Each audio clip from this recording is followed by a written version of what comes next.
기도드리겠습니다. 하나님 아버지, 이렇게 귀한 주일 주셔서 너무 감사합니다. 이 주일 우리가 헛되이 보내지 않고 정말 주님의 말씀 잘 듣고 이 말씀이 우리 마음속에 심겨져서 정말 주님께서 은혜 베풀어 주시는 이 주일 됐으면 좋겠습니다. 아멘. 하나님 아버지, 그리고 요즘 코로나 때문에 많이 한국과 호주와 전부 다 힘든데 정말 주님께서 은혜 베풀어 주셔서 이 코로나 정말 다 갈 수 있도록 도와주시고, 그리고 우리 가정 안에 정말 평화를 주셔서 정말 주님께서 사시는 삶, 정말 우리 가정 하나하나 정말 잘 살 수 있도록 도와주세요.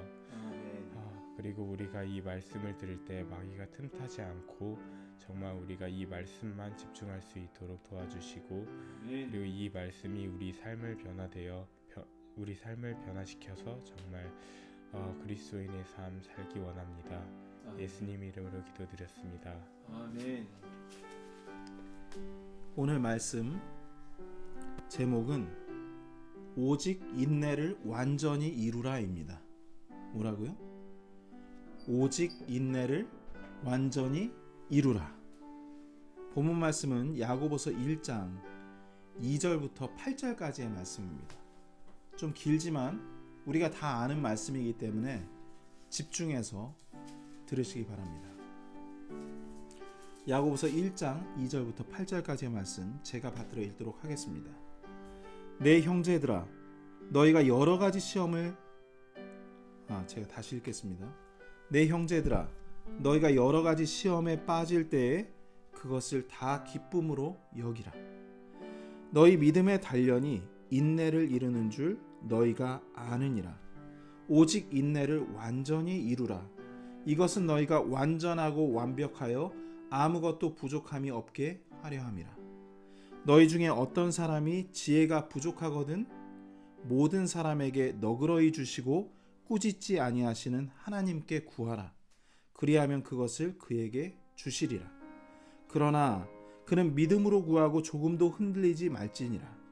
흔들리는 자는 마치 바람에 밀려 요동하는 바다 물결 같나니 그 사람은 자기가 무엇을 주께 받을 줄로 생각하지 말라. 두 마음을 품은 사람은 자기의 모든 길에서 안정이 없느니라. 본문 말씀 2절을 다시 한번 보시면 내 형제들아, 너희가 여러 가지 시험에 빠질 때에 그것을 다 기쁨으로 여기라 하십니다. 여러분, 대부분의 경우 시험에 빠질 때 어떻습니까? 괴롭죠. 불안과 절망이 있는 것 아닙니까? 그런데 이 구절은 뭔가 희망찬 기대와 소망 같은 것이 느껴지기까지 합니다.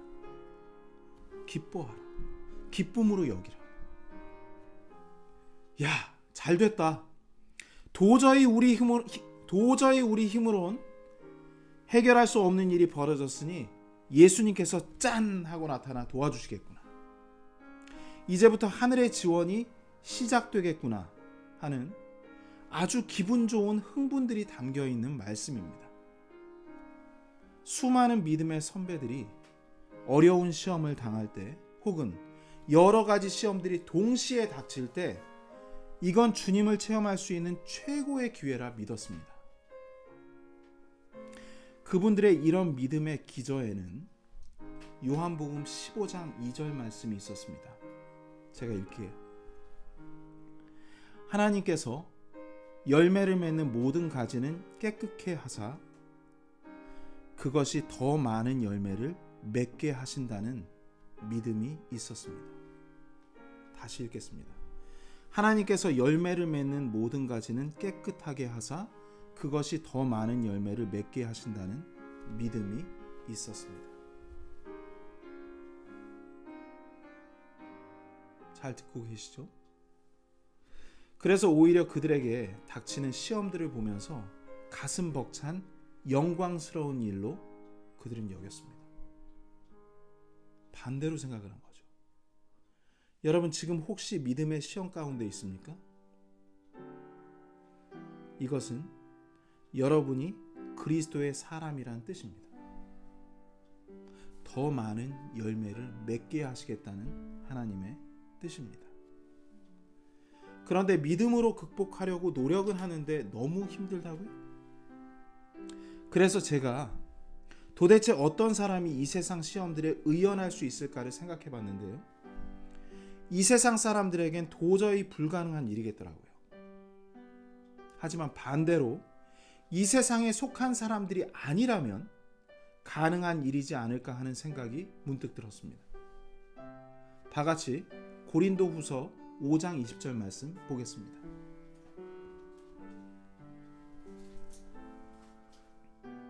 제가 읽겠습니다. 고린도후서 5장 20절. 그런즉 하나님께서 우리를 통해 너희에게 간청하시는 것 같이 이제 우리가 그리스도를 위한 대사가 되어 그리스도를 대신하여 너희에게 간구하노니 너희는 하나님과 화해하라. 읽으신 바와 같이 우리가 그리스도를 위한 대사가 되었다고 바울은 말하고 있습니다. 여러분, 대사가 어떤 사람이죠? 대사란 한 국가를 대표해서 자국민들을 보호하기 위해 외국에 파견된 최고급 외교관을 말합니다. 그들의 업무에는 어떤 것들이 있을까요? 해외에 나온 동포들을 위해 각종 민원 안내를 합니다. 취업 알선도 합니다. 장학 경력금도 줍니다. 사건 사고 지원 업무를 맡아 하고 있습니다. 비상시 필요한 긴급 지원을 아끼지 않습니다. 망명 및 난민 신청을 받습니다. 감옥에 갇힌 자국민들을 방문해서 그들의 가족들에게 소식을 전하는 서비스까지 하고 있습니다. 그럼 여기서 바울이 말한 대사는 어느 나라를 대표한 사람을 말하는 걸까요? 바로 하늘나라입니다. 하늘나라는 하나밖에 없잖아요. 그래서 제가 하늘의 대사라고 말하겠습니다. 이 대사의 국적이 어디라고요? 하늘입니다. 이 말은 언젠가 하늘의 왕께서 부르면 임기를 마치고 다시 돌아갈 사람이란 뜻입니다. 성경은 곳곳에서 그리스도인들에게 너희는 하늘에 계신 하나님을 위한, 예수님을 위한 증인이며 동시에 그리스도의 대사라고 부르고 있습니다. 그에 맞게 거듭난 순간 너희는 그리스도로 옷 입었다고 말씀하신 이유가 바로 이것입니다. 대사의 옷을 입은 거죠. 엄연히 우린 하늘의 대사로서 업무와 품격을 갖추기 위해 훈련과 교육을 받아야 합니다. 맞죠? 이를 위해 여러 가지 시험들이 준비되어 있는 겁니다. 이 훈련 기간 동안 하늘의 대사는 시험들을 통해 세상 일에 연연하지 않는 것을 배우게 됩니다. 또 타향살이에 지친 자국민인 그리스도인들을 돕고 위로하는 데 마음과 행동들이 준비되게 됩니다. 그리고 무엇보다 하늘로의 망명을 원하는 난민들을 적극적으로 하나님께 인도해야 하는 특명을 수행하게 됩니다. 성경은 하늘의 대사로서 우리가 해야 할 가장 중대한 일에 관해 이렇게 알려주고 있습니다. 다 같이 고린도후서 5장 20절 21절 말씀 찾아보시겠습니다.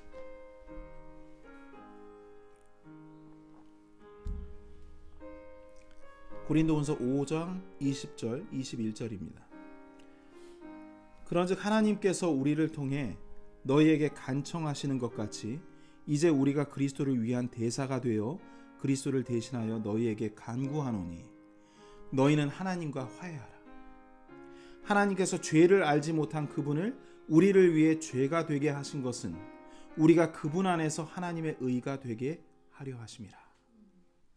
이 구절을 풀어 말씀드리면 이렇게 됩니다. 죄인인 너희는 그 죄값으로 지옥에 가야 하는 자들이었으나 너희 모든 죄값을 예수 그리스도께서 십자가 죽음으로 대신 갚으셨음을 선포한다. 이 말은 더 이상 하나님과 너희를 가로막고 있던 죄로 인한 심판이 사라졌고 하나님과 너희 사이에 화해가 이루어졌다는 것을 뜻한다. 그러니 너희는 이제 하나님과 화해하라. 이러한 구원을 베푸신 위대한 하나님은 의로우신 분이시다.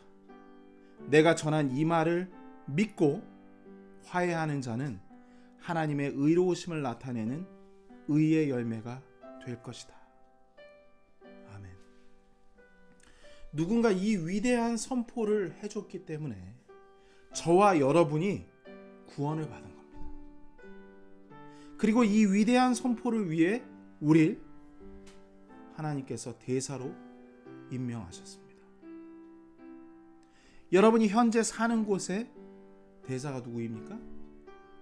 바로 여러분입니다. 여러분이 현재 사는 곳의 대사입니다.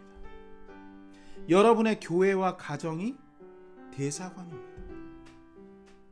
그런데 우리가 살고 있는 곳이 결코 그리스도인들에게 우호적이지 않습니다. 마치 공산국가 안에 자리한 자유주의 국가의 대사관과도 같습니다. 히브리서 11장 38절은 이렇게 말씀하고 있습니다. 세상은 이런 사람들에게 합당치 아니하였느니라. 그들이 사막과 산과 동굴과 땅굴에서 떠돌아 다녔느니라.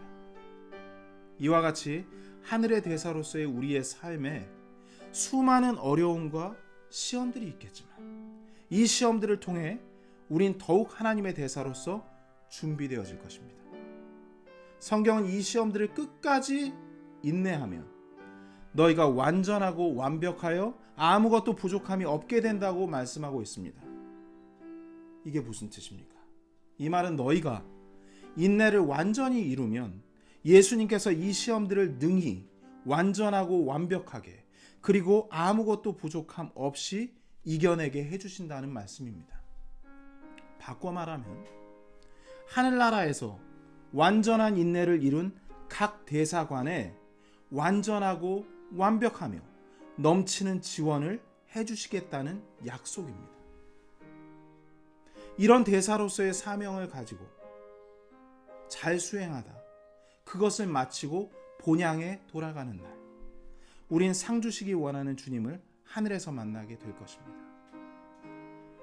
여러분, 이러한 하나님의 확실한 계획과 스케줄이 우리에게 있기 때문에 우리는 이 땅에서의 그 어떤 시험이 찾아와도 기뻐할 수 있는 겁니다.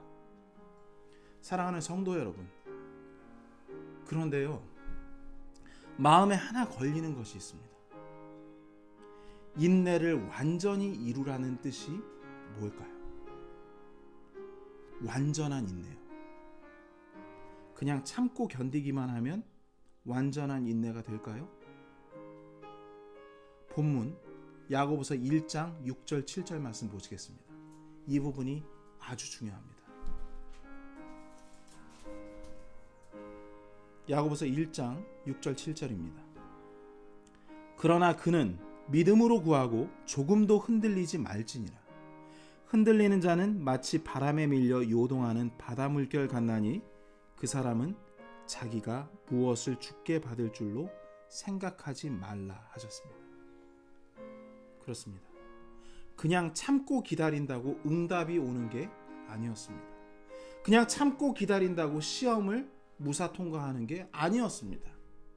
흔들리지 않고 인내해야 응답을 받을 수 있고 시험을 통과할 수 있는 것입니다. 우리가 안 흔들리는 척해도 주님은 마음속을 다 들여다보시고 계시기 때문에 아무것도 주님 앞에 감출 수가 없습니다. 그럼 어떻게 해야 흔들림 없는 인내를 완전히 이룰 수 있는지 살펴봐야죠. 아시는 분?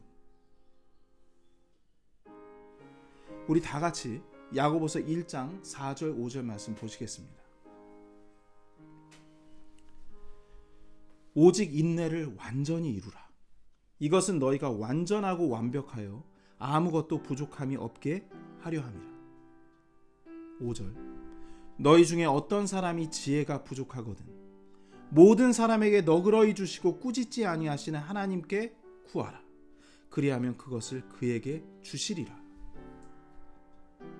본문 4절에서 오직 인내를 완전히 이루라고 하시면서 이어지는 말씀이 너희에게 지혜가 부족하거든 꾸짖지 아니하시는 하나님께 지혜를 구하라 말씀하십니다. 우리가 완전한 인내를 이루기 위해 필요한 것, 그것은 바로 지혜입니다. 우린 지혜가 뭔지 오늘 분명히 알아야 합니다. 그 사람 참 지혜롭다. 이 사람 참 지혜로운 사람이야. 이렇게 칭찬할 때 쓰는 이 지혜에 대해서 바르게 알기 원합니다. 고린도전서 1장 24절 말씀 보시겠습니다. 고린도전서 1장 24절 말씀입니다.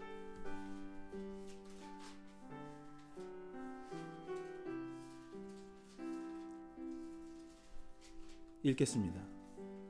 부르심을 받은 자들에게는 유대인들에게나 그리스인들에게나 그리스도는 하나님의 권능이시요 하나님의 지혜이시니라. 여러분 다 읽으셨습니까? 고린도전서 1장 24절. 누가 하나님의 권능이시고 하나님의 지혜시라고요? 바로 우리 주 예수 그리스도이십니다. 지혜에 대한 가장 많은 구절이 담긴 잠언에서는 지혜가 예수님이라고 이렇게 말씀하고 계십니다. 잠언 8장 22절. 주께서 자신의 길을 시작하실 때에 자신의 옛적 일들을 행하시기 전에 나를 소유하셨으며. 여러분 이때가 언제일까요? 하나님께서 세상을 창조하실 때입니다. 예수님께서 그때 하나님과 함께 계셨다는 것입니다. 이와 짝을 이루는 유명한 말씀이 있죠. 요한복음 1장 1절부터 3절까지의 말씀 보시기 바랍니다. 처음에 말씀이 계셨고 말씀이 하나님과 함께 계셨으며 말씀이 하나님이셨더라. 바로 그분께서 처음에 하나님과 함께 계셨고 모든 것이 그분에 의해 만들어졌으니 만들어진 것 중에 그분 없이 만들어진 것은 하나도 없었더라. 아멘. 여러분 태초에 바로 예수님께서 하나님과 함께 계셨으며 하나님 아버지와 함께 계셨으며 바로 말씀이 예수님임을 증언하고 있습니다. 그리고 예수님은 하나님이라 말씀하고 있습니다. 예수님이 하나님이세요. 요한복음 1장 3절에 그분 대신 예수님의 이름을 넣으면 더 명확하고 쉬워집니다. 모든 것이 예수님에 의해 만들어졌으니 만들어진 것 중에 예수님 없이 만들어진 것은 하나도 없었다. 제가 왜 이렇게 예수님을 강조할까요? 세상의 모든 것들이 하나님 아버지 안에 계시던 예수님에 의해 만들어졌다는 이 진리의 말씀을 반드시 기억하시기 바랍니다. 이제 왜 예수님께서 하나님의 권능이 되시고 하나님의 지혜가 되시는지 명확해지셨습니까?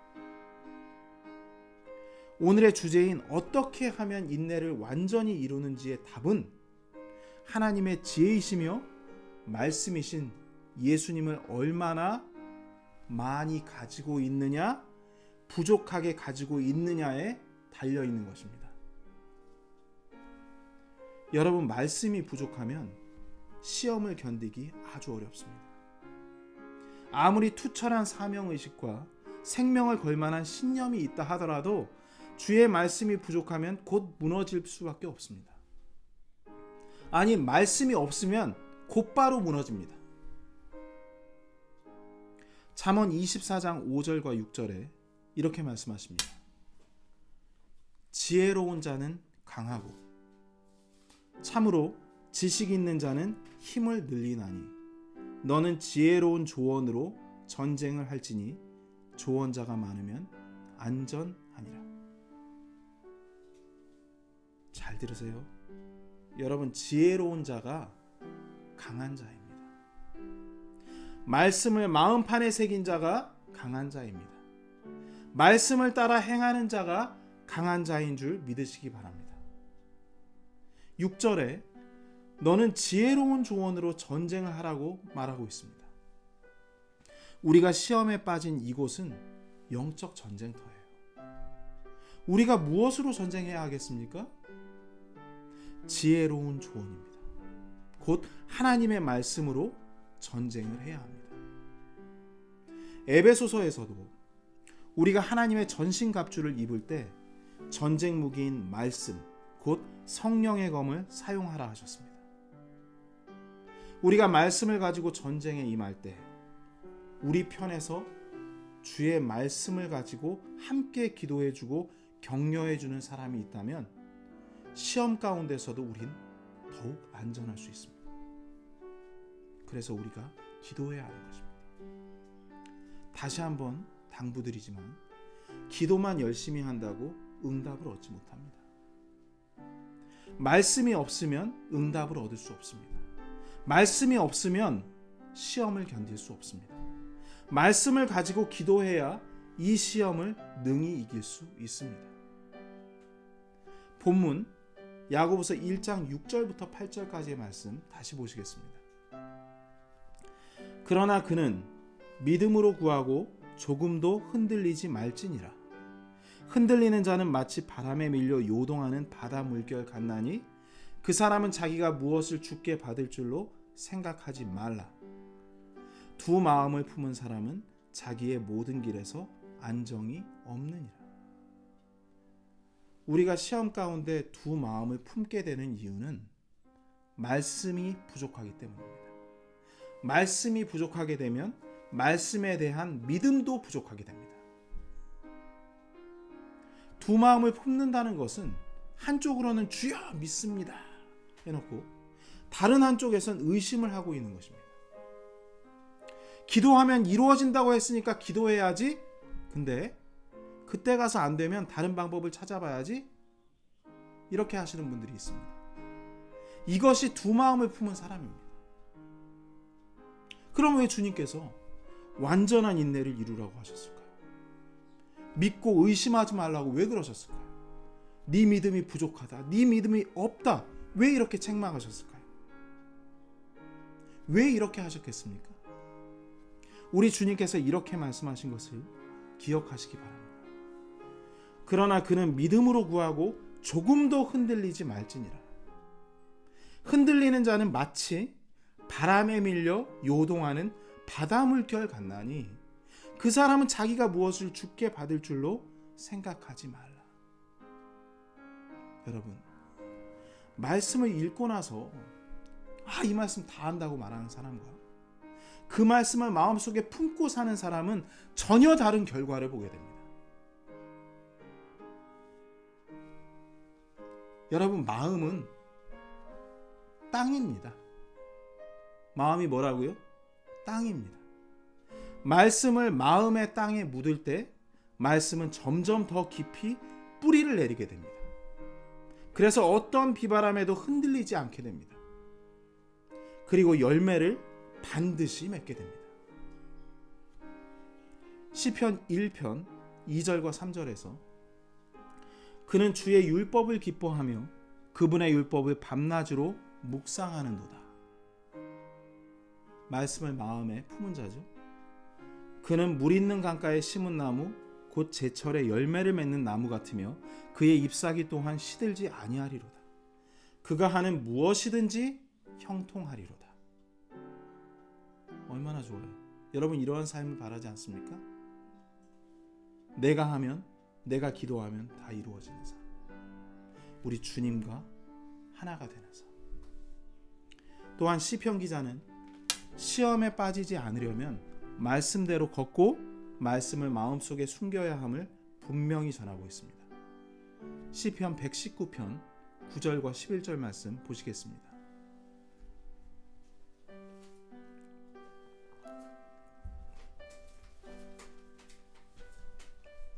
시편 119편 9절과 11절입니다.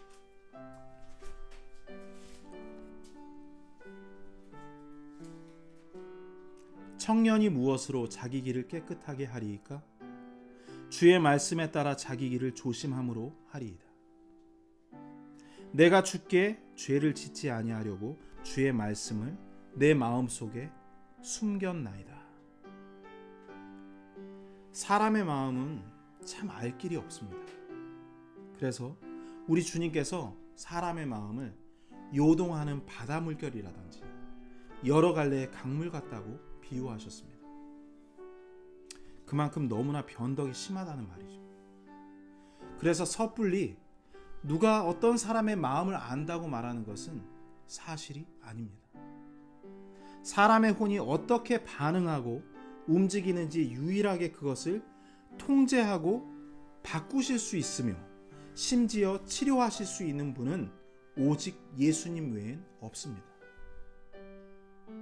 흔들리는 자의 마음을 믿음으로 굳건케 하시고 정신이 온전하지 못한 병자를 완전케 하시는 분도 우리 예수님의 말씀이심을 믿으시기 바랍니다. 그 말씀이 고치십니다.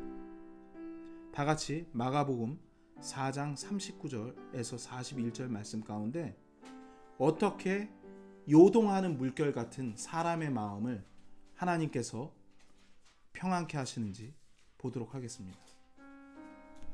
마가복음 4장 39절에서 41절까지의 말씀입니다. 그분께서 일어나 바람을 꾸짖으시며 바다에게 이르시되 잠잠하라 고요하라 하신즉 바람이 그치고 매우 고요하게 되거늘 그분께서 그들에게 이르시되 너희가 어찌하여 이렇게 두려워하느냐 어찌 너희가 믿음이 없느냐 하시니 그들이 심히 두려워하며 서로 이르되 이분이 어떤 분이시기에 심지어 바람과 바다도 그분께 순종하는가 하더라. 우리 예수님께서 문제를 일으킨 바람과 바다를 순종케 하심을 보면서 주의 말씀이 우리의 마음을 요동치게 만드는 모든 환경의 변화들을 통제하시고 사람의 마음 또한 평안한 바다처럼 만들어 주실 것을 믿으시기 바랍니다. 성도 여러분, 우리를 하늘의 대사로 불러주신 주님께서 말씀만 의지하는 모든 이들에게 천군과 천사와 하늘의 모든 지원을 동원하여 도우실 것을 이제 믿으시기 바랍니다. 주님을 향한 우리의 믿음이 조금도 흔들리지 않도록 오늘부터 말씀을 묵상하며 기도하시기 바랍니다. 지금은 아직 미숙하고 어리석어도 결국 끝까지 말씀에 순종하는 우리를 보시고 주님께서 우리를 완전하고 완벽하여 아무것도 부족함이 없게 하실 줄 믿으시기 바랍니다. 주님께 감사합니다. 이 말씀 기억하면서 우리 다 같이 주님께 나아가겠습니다.